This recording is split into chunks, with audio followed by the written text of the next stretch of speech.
Hi everyone, I am Ankit from AP classes. और आज हम लोग पढ़ेंगे एक्सरसाइज 4.3 का क्वेश्चन नंबर 5। इसके पहले वीडियो में हम लोग क्वेश्चन नंबर 4 तक क्लियर कर चुके थे। क्वेश्चन नंबर 5 में क्या है, from the choice given below choose the equation which graph are given. बोल रहा है कि हमारे पास कुछ इक्वेशन दिए हुए हैं, उस इक्वेशन में क्या कीजिए, उस इक्वेशन में क्या कीजिए, फाइंड कीजिए कि ये जो ग्राफ है किस इक्वेशन के लिए, या इक्वेशन 1 के लिए ग्राफ है, या फिर इक्वेशन 2 के लिए ग्राफ है, 3 के लिए है, या फिर 4 के लिए, किसके लिए ग्राफ है। हमारे पास इसके दो पार्ट्स दिए हुए हैं, पहला नंबर फिगर में ए है और दूसरा नंबर फिगर में हमारा वो है। तो हम लोग क्या करेंगे, इसमें हम लोग क्या कर लेंगे, एक्स का प्लेस पर जो हमारा, हम लोग जानते हैं कि पहला वाला जो होता है एक्स होता है, दूसरा वाला वाई होता है। यहाँ भी एक्स है, वाई है, यहाँ भी एक्स है और वाई, यानी कि एक्स के प्लेस पर हम लोग एक्स वाला वैल्यू को और वाई के प्लेस पे हम लोग वाई वाला वैल्यू को पुट करेंगे। और जो तीनों इक्वेशन, तीनों जो लाइन है, तीनों कोऑर्डिनेट जो है वह जिस इक्वेशन में सेटिस्फाइड करेगा, तीनों कोऑर्डिनेट जिस इक्वेशन को सेटिस्फाइड करेगा उसका मतलब है कि वो जो है उसी का ग्राफ। तो हम लोग देखिए क्या करेंगे, हम लोग पुट कर लेंगे, put x equal to -1 and y equal to 1 in equation 1। Equation 1 में हम लोग x के प्लेस पर -1 और y के प्लेस पर 1 पुट कर लेते हैं। यानी देखिए यहाँ पर हम लोग y के प्लेस पे 1 इक्वल टू हम लोग -1 पुट करते हैं, जो कि दोनों बराबर नहीं है, 1 नॉट इक्वल टू -1 है, यानी कि इस इक्वेशन में ग्राफ हमें पोलराइज नहीं करेगा। सेकंड नंबर हम लोग बात करते हैं, फिर पुट कर लेते हैं इक्वेशन 2 में हम लोग बात करते हैं, put x equal to 0 and y equal to 0।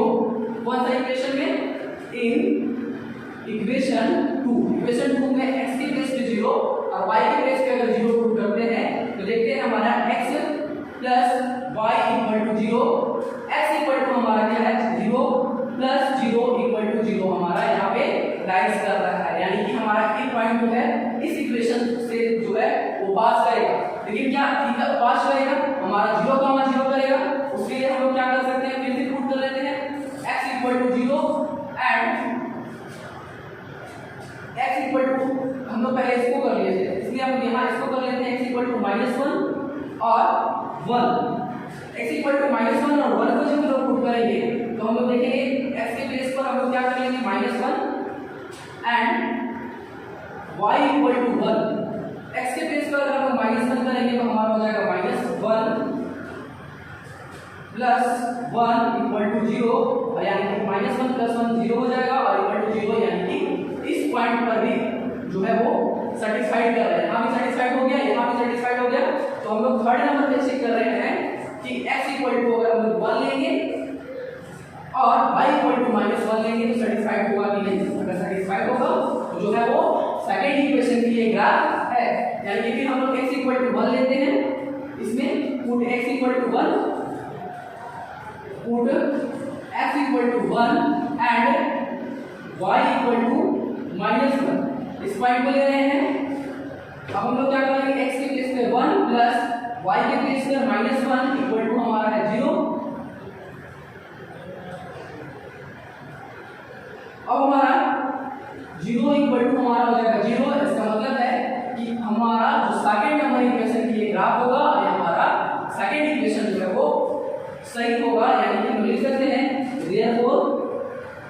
therefore x plus y equal to 0 is the true solution of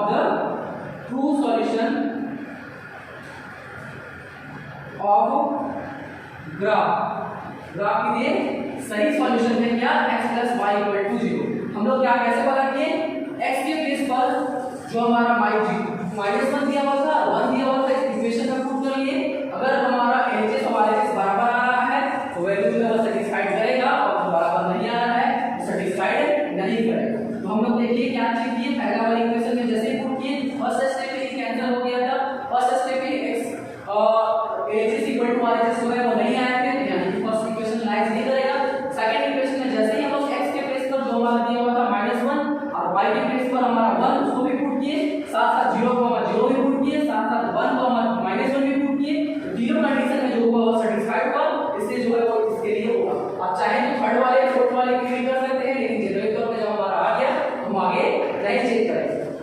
हम लोग अब नेक्स्ट वाले में बात करते हैं। नेक्स्ट में हमारा y equal to x plus 2 दिया हुआ है, तो हमारा देखिए प्रूफ कर लेंगे। x के प्लेस पे हम लोग डायरेक्ट सोल्व करते हैं। x के प्लेस पर अगर हम लोग -1 लेते हैं और y के प्लेस पर अगर हम लोग 3 लेते हैं तो वैल्यू क्या आएगा, तो देखिए y के प्लेस पे 3 लेना है। फर्स्ट वाला इक्वेशन में हम लोग ले रहे हैं 3 इक्वल टू x के प्लेस पर हमारा हमको लेना है -1 और +2। 3 इक्वल टू हमारा -1 और +1 क्या हो जाता है, प्लस माइनस माइनस यानी कि -1 आ जाएगा, जो कि हमारा LHS RHS के बराबर नहीं है। यानी कि इसका मतलब है कि फर्स्ट इक्वेशन को सेटिस्फाइड ही नहीं करेगा।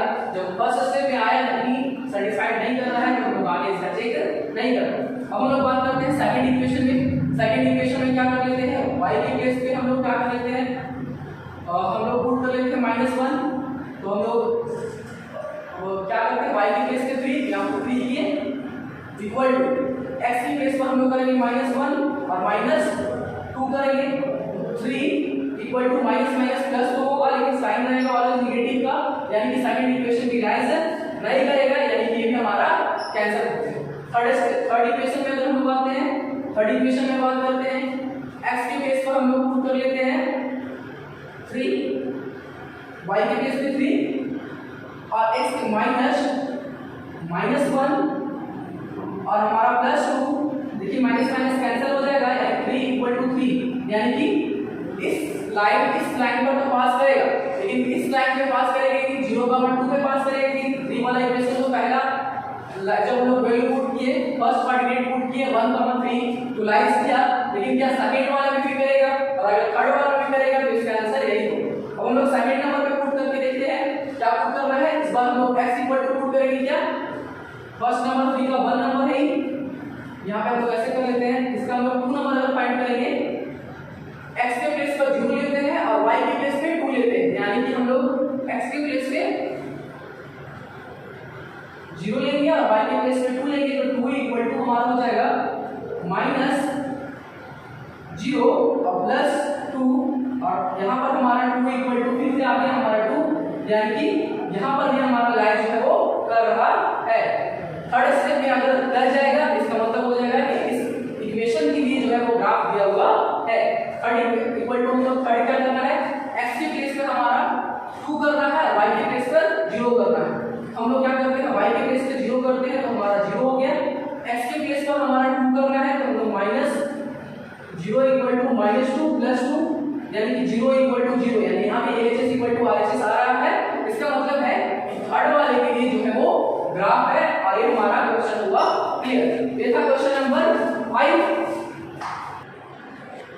क्वेश्चन 5 के बाद क्वेश्चन 6 है हमारे पास, बोला if the work done bye the body, किसी बॉडी के द्वारा जो वर्क डन किया गया है ऑन एप्लीकेशन कांस्टेंट फोर्स के साथ किया जा रहा है, यानी कि फिक्स्ड फोर्स के साथ किया जा रहा है, is directly proportional to the distance, जो डिस्टेंस का कवर किया जा रहा है उसका डायरेक्टली प्रोपोर्शनल है। वर्क डन जो है वो डिस्टेंस लेवल का डायरेक्टली प्रोपोर्शनल है, लेकिन साइन जो है वो डायरेक्टली प्रोपोर्शनल का है। Bye the body express this form of the equation, इसको हम लोग क्या करना है, इक्वेशन के फॉर्म में एक्सप्रेस करना है।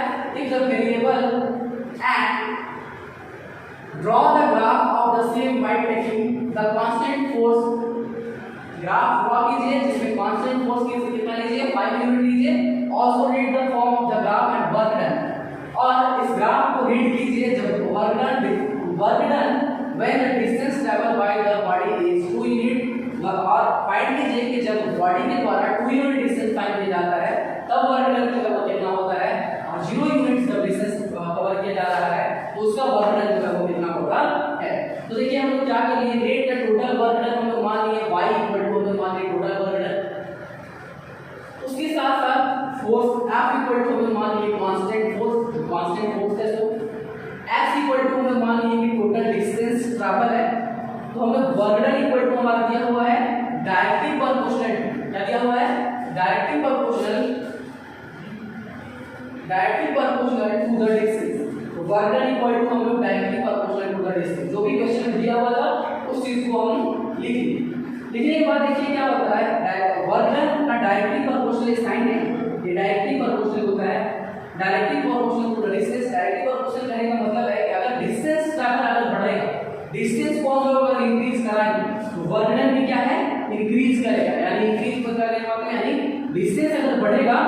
तो वर्क डन जो भी है वो भी बढ़ेगा। अगर डिस्टेंस डिक्रीज करेगा यानी तो कम होगा तो हमारा वर्क डन भी कम होगा। इसके हम लोग करने के लिए हम लोग क्या करा, हम लोग एक इक्वेशन बनाना है। तो हम लोग क्या है वर्क डन हम लोग क्या बनाते हैं, तो y लेते हैं, डायरेक्टली प्रोपोर्शनल का साइन है तो डायरेक्टली प्रोपोर्शनल, डिस्टेंस ट्रैवल जो था हमारा x था तो x लिख दिए।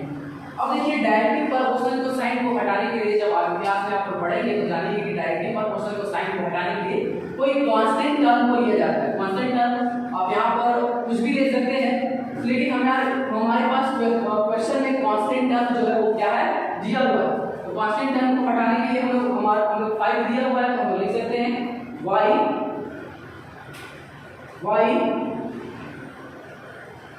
इक्वल टू, हमारे पास कांस्टेंट कितना डायरेक्टली प्रोपोर्शनल के हटाने के लिए कांस्टेंट हमारे पास 5 दिया हुआ तो 5x, तो y इक्वल टू 5x जो है हमारा इक्वेशन आ गया। और y इक्वल टू 5x आया तो फिर हम लोग क्या है, इसके हम लोग क्या है ग्राफ बना लेंगे। अब फिर उसके बाद हम लोग चेक करेंगे कि हमारा जो टोटल डिस्टेंस कवर किया जा रहा है बॉडी के द्वारा 2 यूनिट और 0 यूनिट, तो उसके बाद हमारा वर्क डन जो होगा वो कितना होगा। तो हमारे पास देखिए यहाँ पर हम लोग अगर x इक्वल टू हमारे पास आप वर्बली सोल्व कर सकते हैं, क्योंकि सोल्व करके तो दिखाना होता नहीं। देखिए x इक्वल टू अगर हम लोग 0 लेते हैं x और y, x इक्वल टू अगर हम 0 लेते हैं तो y इक्वल टू क्या आएगा 5 × 0 यानी कि क्या आ जाएगा 0 आ जाएगा। x इक्वल टू अगर 0 लेते हैं तो y इक्वल टू 0 आएगा। x इक्वल टू अगर हम लोग सपोज 1 लेते हैं तो y इक्वल टू क्या आएगा 5 × 1 यानी कि 5 आ जाएगा। यानी कि फिर से देखिए x इक्वल टू अगर 0 ले लिए हम लोग जो ग्राफ में करते थे, आपको पहला क्वेश्चन में बताया गया था इसी टाइप से x इक्वल टू अगर 0 लेंगे तो हमारा y इक्वल टू 5 × 0 यानी कि 0 आ जाएगा। और x इक्वल टू अगर हम लोग 1 लेंगे तो हमारा y इक्वल टू हमारा 5 आ जाएगा। इसको सबसे पहले हम ग्राफ पे दिखाएंगे। x इक्वल टू 0 और y इक्वल टू 0 हमारा इस पॉइंट पे लाइज करेंगे। x इक्वल टू हमारा 1 है यानी कि x इक्वल टू हमारा 1 यहाँ पर आ रहा है और y इक्वल टू हमारा 5 है यानी 5 हमारा यहाँ पर आ रहे हैं। इसका हम लोग अगर क्या करते हैं परपेंडिकुलर ड्रॉ करते हैं और इसका परपेंडिकुलर ड्रॉ करते हैं, यानी कि इस पॉइंट पे लाइज करेंगे। इस पॉइंट पे हमारा 5 यानी 1, 5 जो है इस पॉइंट पे लाइज करेंगे 1, 5 और 0, 0 यहाँ पर हमारा लाइज करेंगे। यहाँ से हम स्ट्रेट लाइन ड्रॉ करते हैं, यहाँ से हम लोग स्ट्रेट लाइन ड्रॉ करते हैं इस लाइन को कट करते हुए। और हमारा जो इक्वेशन था y इक्वल टू 5x, जो हम लोग यहाँ पर लिख देते हैं y इक्वल टू 5x लिख दिए। उसके साथ साथ हम लोग तो ग्राफ रिप्रेजेंट कर दिए, लेकिन ग्राफ के बाद हमें एक चीज और दिया हुआ था, वो दिया था कि अगर हमारे पास इसको हम लोग और आगे तक ले जाते हैं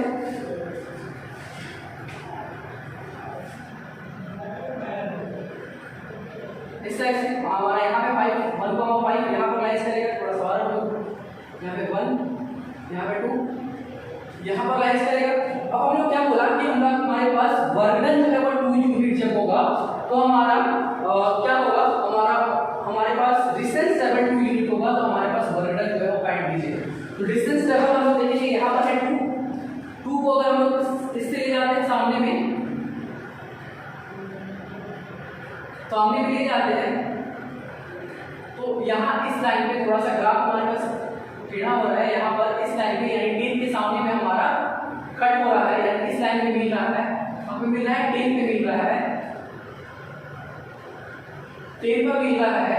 तो इसका मतलब क्या हुआ कि हमारे पास जो है वह अगर हमारे पास डिस्टेंस अगर 2 यूनिट होगा तो वर्क डन इक्वल टू कितना हो जाएगा 10 हो जाएगा हमारे पास आंसर। और अगर हमारे पास डिस्टेंस अगर 0 यूनिट होगा तो हमारे पास 0 यूनिट होगा या 0,0 यहीं पर होगा। तो 0 यूनिट अगर हमारे पास डिस्टेंस होगा तो वर्क डन भी क्या हो जाएगा हमारे पास 0 हो जाएगा। और यही क्वेश्चन पे फाइंड करना। इस क्वेश्चन को फिर से ध्यान से देखिए क्या क्या किया था। हमारे पास दिया हुआ था कि the work done by a body of our application constant force is directly proportional. हमारे पास साइन है, जिस साइन को हम लोग डायरेक्टली प्रोपोर्शनल बोलते हैं, तो directly proportional to the distance है। And travel by the body express in the form of equation. जो हमारे पास डिस्टेंस ट्रैवल किया जा रहा है उसको फॉर्म ऑफ इक्वेशन के फॉर्म में बनाइए, साथ साथ इसका ग्राफ बनाइए। और ग्राफ बनाने के बाद आप बताइए कि इसका अगर हमारे पास डिस्टेंस ट्रैवल 2 यूनिट है और डिस्टेंस ट्रैवल 0 यूनिट है तो वर्क डन जो है हम बताए थे कि अगर डिस्टेंस अगर इंक्रीज करता है बढ़ता है तो वर्क डन भी बढ़ेगा। जो हमारे पास दिया हुआ था हमको मान के रेट करिए कि हमारा वर्क डन जो है वो y है, जो कांस्टेंट फोर्स है, कांस्टेंट फोर्स जो हमारे पास x है, और हमारे पास टोटल डिस्टेंस जो ट्रैवल है वो x मान लिए हैं, और वर्क डन हम लोग जानते हैं कि और हमारे क्वेश्चन में दिया हुआ work done directly proportional to the distance का डिस्टेंस ट्रैवल किया गया। तो y इक्वल टू हम इसको इक्वेशन के फॉर्म में लिखे तो वर्क डन हमारे पास क्या था, वर्क डन हमारे पास y था तो y लिखे। हमारे पास डायरेक्टली प्रोपोर्शनल जो था वो डायरेक्टली प्रोपोर्शनल हमारे पास यहाँ है तो डायरेक्टली प्रोपोर्शनल लिखे, और डिस्टेंस को हम लोग x माने तो रख देंगे। इस डायरेक्टली प्रोपोर्शनल के साइन को हटाने के लिए कोई भी कांस्टेंट टर्म लिखा जाता है। तो जब कोई भी कांस्टेंट टर्म लिखा जाता है तो अगर कांस्टेंट टर्म अगर क्वेश्चन में नहीं दिए होते तो हम अपने मन से क्वेश्चन से क्या करते हैं, कांस्टेंट टर्म को लिखते हैं। लेकिन कांस्टेंट टर्म दिया हुआ है इसलिए हम लोग इस पर्टिकुलर को हटाने के लिए y इक्वल टू लिखे, और इस डायरेक्टली प्रोपोर्शनल के हटाने के लिए हमारे पास जो है वो कांस्टेंट टर्म आया यानी 5x आया, तो हमारे पास एक इक्वेशन बन गया। अब इक्वेशन बना तो पहले बोला था कि क्या बनेगा, सबसे पहले तो एक ग्राफ बनाएंगे तो आप हमारे पास थोड़ा सा आप जब ग्राफ कोई बनाएंगे तो अच्छे से बनेगा ग्राफ। तो जब ग्राफ बनाएंगे तो y इक्वल टू 5x है, तो हम लोग क्या किए अपने मन से वैल्यू कुछ भी पुट कर लेते हैं। तो देखिए हम लोग x इक्वल टू पहले 0 पुट किए, x इक्वल टू 0 पुट किए तो y इक्वल टू 5 इनटू 0 यानी y इक्वल टू क्या आ गया 0 आ गया। डिस्टेंस में क्या किए हम लोग x इक्वल टू 1 पुट किए तो हमारा 5 इनटू 1 यानी कि x इक्वल टू 1 किए तो y इक्वल टू हमारे पास 5 आ गया। इसका हम लोग जब ग्राफ बनाएंगे यानी कि 0,0 तो इस पॉइंट पे ही लाइज करेगा, और 1,5 जो है हमारे पास यहाँ पर लाइज करेगा यानी कि हमारे पास यहाँ पर होगा 1,5। इन दोनों को हम लोग ग्राफ बनाए और ग्राफ को आगे रख लेंगे। लेकिन फिर बोला है हमारे पास वर्क डन इसमें फाइंड करने क्या बोला था कि वर्क डन अगर आपके पास 2 यूनिट हो तो जो है सॉरी डिस्टेंस जो है वो 2 यूनिट हो तो वर्क डन जो है वो कितना होगा। डिस्टेंस अगर 2 यूनिट है तो देखिए यहाँ पर 2 है, 2 को हम लोग अगर सामने से लेंगे तो कहाँ पे इस लाइन जो लाइन ड्रॉप हो रहा था उस लाइन को हम लोग 10 पर जो है वो क्रॉस करता है तो वर्क डन जो कहाँ पर क्या हो जाएगा 10 यूनिट्स हो जाएगा, 10 हो जाएगा। अगर हमारे पास फिर नेक्स्ट में बोला ग्रुप नंबर इसी का पार्ट है जो कि 0 यूनिट है, तो 0 यूनिट जब है इसका अगर 0 यूनिट है तो हमारे पास 0 और यहाँ पर तो कोई लाइन ड्रॉप करेंगे तो 0 पर ही आएगा यानी कि इसका जो होगा वर्क डन भी क्या हो जाएगा 0 ही हो जाएगा। और इस टाइप से आपका क्वेश्चन नंबर 6 जो है वो कंप्लीट हुआ। इस वीडियो